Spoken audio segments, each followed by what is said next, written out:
In a world where money often speaks louder than manners, some believe respect can be bought with wealth, but true dignity cannot be purchased, it must be earned. This story unfolds in a bustling restaurant, where a billionaire walks in, demanding VIP treatment, expecting everyone to bow to his status. Yet, in a single unexpected moment, the tables turn. A humble waitress, with just one word, employee, strips away his arrogance and reveals a truth that no riches could hide. The restaurant was alive with its usual evening rhythm, soft music floating in the air, the clinking of glasses, the murmurs of conversations blending into a steady hum. Waiters moved gracefully between tables, balancing trays of steaming dishes and sparkling drinks. In the corner, a waitress named Anna wiped a table, her expression calm, her hands steady despite the rush. She had worked here for years, always the same routine, serving people with a smile, no matter how tired or unnoticed she felt. For her, respect for every customer was a duty, but respect for herself was a quiet choice she never compromised on. That night, the doors opened with a sharp push, and in walked a man who seemed to own the room without a word. His shoes gleamed, his suit was tailored to perfection, and his watch caught the light with every movement. Conversations paused for a second as eyes turned to him, for there was something about his presence that demanded attention. He was a billionaire, one of those names often whispered in newspapers, one of those faces occasionally flashing on magazine covers. He walked in not as a guest, but as if he were doing the restaurant a favor by stepping inside. "Clear the table for me," he said with a snap of his fingers, his voice echoing across the hall. He didn't ask, he commanded. A young waiter, barely 20, scrambled nervously to obey, nearly dropping the tray in his hands as he rushed to make way. The billionaire didn't glance at him, as though the boy were invisible. He moved toward the best spot in the restaurant, a corner table with the perfect view, where important people usually reserved days in advance. He didn't have a reservation. He didn't need one. In his mind, his wealth was the only ticket he required. Settling into the chair, he leaned back as if the restaurant now belonged to him. "Where's the manager?" he demanded. "I don't want the usual service. I want VIP treatment. Bring me the best wine in the house, and make sure my food is prepared by the head chef himself." His tone was sharp, filled with entitlement, as though every staff member's purpose was to orbit around his needs. Anna watched from a distance. She had seen countless customers over the years, the polite, the kind, the rude, the impatient. But there was something different about this man. It wasn't just arrogance, it was the way he dismissed people, the way he believed others existed only to serve his pride. She took a breath, adjusted her apron, and walked over with her notepad in hand. "Good evening, sir," she said evenly, her voice neither submissive nor cold, but calm, steady. "Welcome. What would you like to start with?" The billionaire barely looked at her. "Didn't you hear me? I don't want the usual. I'm not just any customer. I'm used to being treated differently. People know who I am. Now, tell your manager I want the special treatment I deserve." He waved his hand dismissively, as though brushing away a fly. Anna's lips curved into the faintest of smiles, though her eyes remained sharp. She had heard his type before, those who thought money could buy dignity, who believed luxury granted them more worth than others. But she stood her ground. "Sir," she said gently, "in this restaurant, every guest is a VIP. We serve everyone with the same respect. If you'd like, I can recommend some of the best dishes our chef prepares. But the treatment we offer is the same whether someone is a billionaire or a student with just enough for a meal." The words landed quietly, but they unsettled him. He leaned forward, narrowing his eyes. "Do you have any idea who you're talking to? I could buy this place 100 times over. I don't need your lecture. I need service." The restaurant seemed to hold its breath. Nearby diners pretended not to listen, but their ears were turned toward the scene. The waiters paused mid-step, glancing nervously at one another. The billionaire's voice carried like thunder, and yet Anna's composure was unshaken. She nodded slowly, jotting something down on her pad. "Of course, sir. I'll have your order taken care of right away. But before I go," she paused, meeting his gaze directly, "I just want to remind you of something. You may be a billionaire now, but once you were an employee. And no matter how high someone rises, humility is the only thing that keeps them respected." The word employee hung in the air like a stone dropped into still water. The billionaire's face stiffened, the color draining from his cheeks. His jaw tightened, and for the first time that evening, he looked unsettled, almost exposed. Around the restaurant, people exchanged glances, sensing the weight of that single word. Some lowered their eyes politely, Others hid faint smiles behind their glasses. The billionaire, who had walked in like a king, suddenly looked smaller not because of insult, but because of truth. Anna did not linger. She turned calmly and walked back toward the counter, her steps measured, her posture tall. She did not need to raise her voice. She did not need to fight.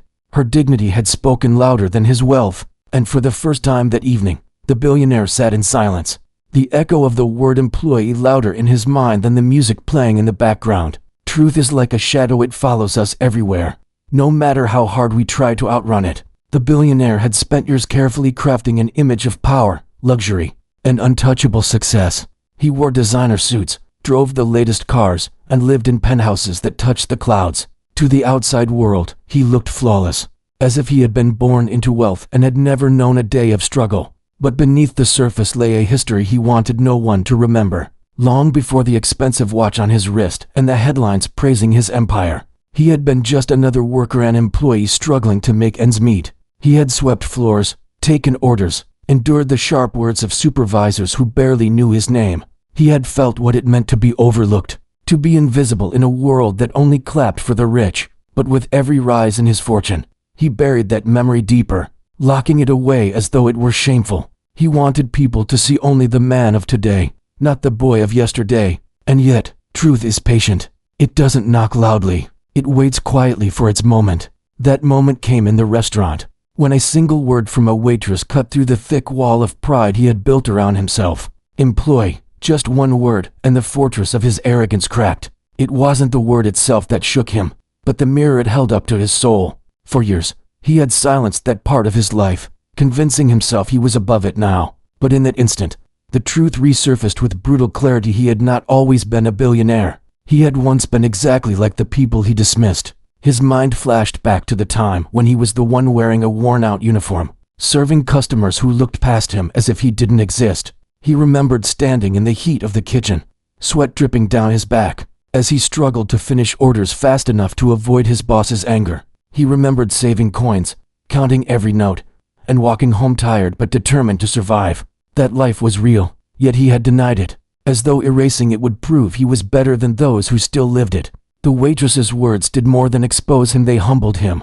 For the first time in years, he was forced to remember the truth of his journey. Wealth had not erased his past. It had only hidden it under layers of ego, and in that moment, he realized that no matter how high he climbed, the truth would always know his roots. Around him, the restaurant remained alive with its quiet hum, but inside his mind, a storm raged. He replayed the way she had said it, not mocking, not insulting, but steady, as if reminding him of something he had forgotten. It was not cruelty that broke him, it was honesty. She hadn't called him out to humiliate him, but to awaken him.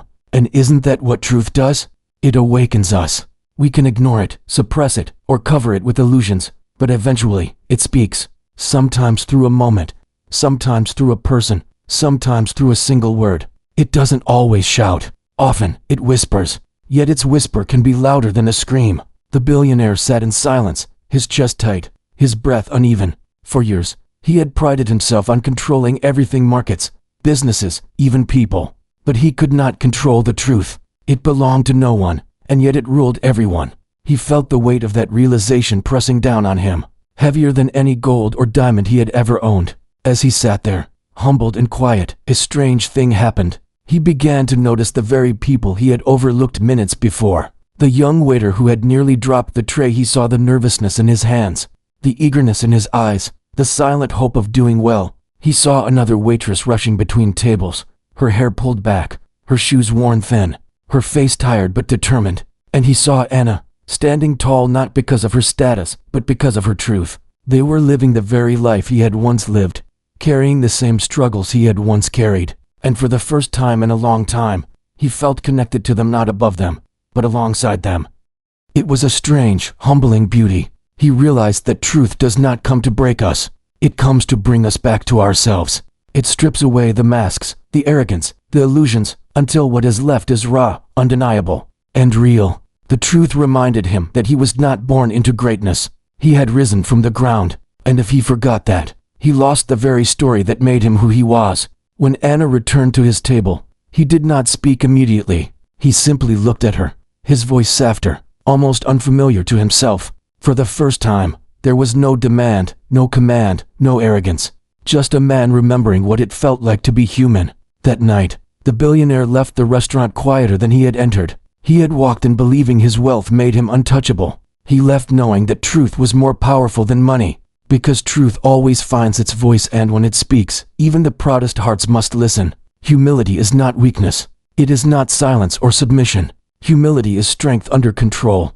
The quiet grace of knowing that no matter how high we rise, we are never above others. For the billionaire, that lesson came not through a business deal, not through wealth, but through an encounter he had never expected with a waitress who dared to treat him not as a king, but as a man. As he sat there, replaying her words in his mind, the restaurant seemed different. A few minutes ago, it had been just a backdrop to his power, a place where people existed to serve him. Now, it felt like a mirror, reflecting truths he had avoided. He looked around again and saw faces, not servants.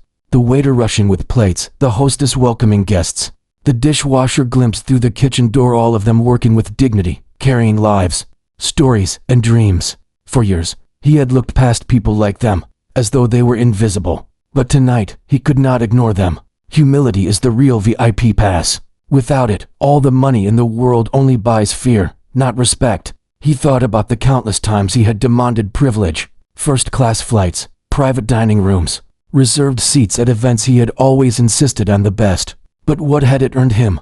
Polite smiles, nodding heads, people who pretended to admire him but whispered behind his back. Respect built on fear, and money is fragile. The only respect that lasts comes from humility. For the first time in years, he felt a strange ache in his chest, not anger, not shame, but regret. Regret for forgetting where he came from. Regret for looking down on those who were walking the very road he once walked. He realized that the waitress had given him a gift greater than luxury. She had reminded him of the truth. When Anna returned to check on him, he did something unexpected. He stood up. The billionaire who had walked in demanding service now rose from his seat, not with pride, but with gratitude. The entire restaurant seemed to pause, as though waiting for his reaction. His voice, when he finally spoke, carried no command, no demand, only sincerity. "Thank you," he said softly, looking directly at her. "You've reminded me of something I had forgotten. I used to be like you, working, serving, trying to be seen. Somewhere along the way,